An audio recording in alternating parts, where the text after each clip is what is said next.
Sign Up is looking forward to marking his 36th birthday as he settles into his new life in sunny California. And their 1-year-old son, Archie, are sure to be filled with love and joy. But there will also be a degree of sadness to Harry's special day, as his mother, Diana, Princess of Wales, was the same age when she lost her life in that fatal car crash in Paris. I imagine it will be quite poignant and significant for Harry that he's the same age as his own mother was when she died. Royal commentator Katie Nicholl tells OK! Diana had achieved such a huge amount by her 36th birthday. She'd shaken up the monarchy, rewritten the rulebook and become the most successful and loved philanthropist on the planet. When Harry was 18, he vowed to continue the work his mother had started, so I think he'll probably be asking himself on his birthday this year, have I achieved that at 36? Related articles.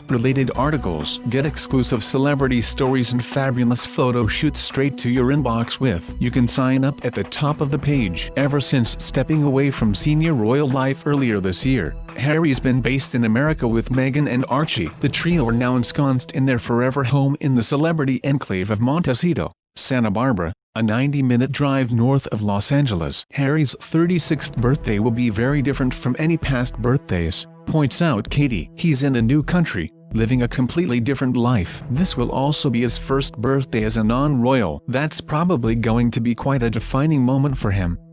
Katie believes the change of lifestyle has done Harry the world of good. I think he looks happier, more settled and more in control. He really is a different man today. He's grown up. But then he couldn't be the party prince forever. Indeed, Harry's reputation as a royal rebel is one that he couldn't, or perhaps wouldn't, shake off as a young man. Recalling his bachelor days, Katie, author of Harry, Life, Loss, and Love, adds, I remember being at a Kensington Palace party with Harry in 2007, watching him work his way through a magnum of vodka and a packet of his beloved Marlboro Lights. At every polo match he'd usually be up for a party afterwards. That's what we all loved about Harry. Yes, he was a prince, but he was also a royal rebel and very normal in that respect.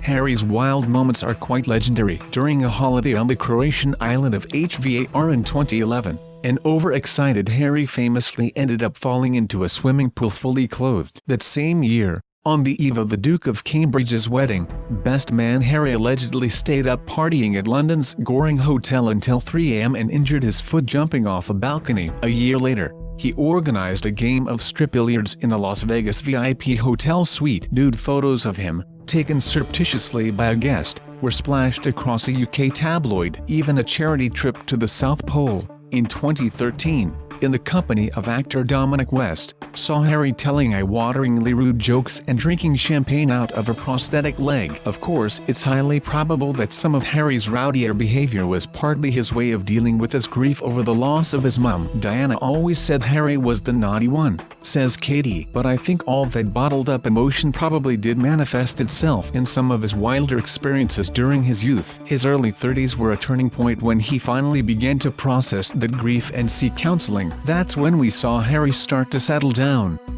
Harry marked the 23rd anniversary of his late mother's death by planting her favorite flowers, forget-me-nots, at an LA preschool. He was joined by Meghan, who was just as happy to get her hands dirty as they chatted to some of the children. Just last month Harry spoke about his wish to return to the UK, telling members of the Rugby Football League in a video call, I definitely plan on coming back. I would have been back already had it not been for COVID.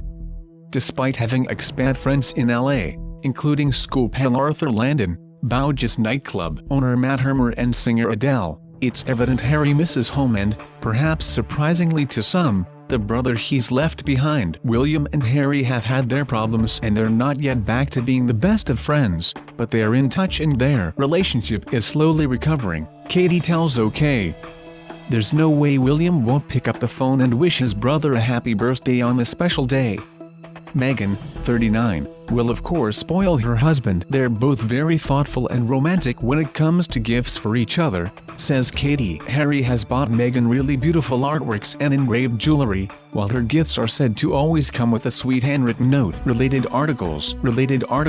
It's all systems go for their new production company too. Having signed a huge deal with Netflix to produce content that gives hope and inspirational family content, They reportedly plan to make films, documentaries and children's shows. As Harry celebrates his 36th birthday, he's probably quite chuffed with life, says Katie. He's got a beautiful wife and son, and a fabulous new home away from the busyness of Beverly Hills, where I think he felt quite claustrophobic. The year got off to a rocky start with lots of change and stress, but it's very much the beginning of an exciting new chapter.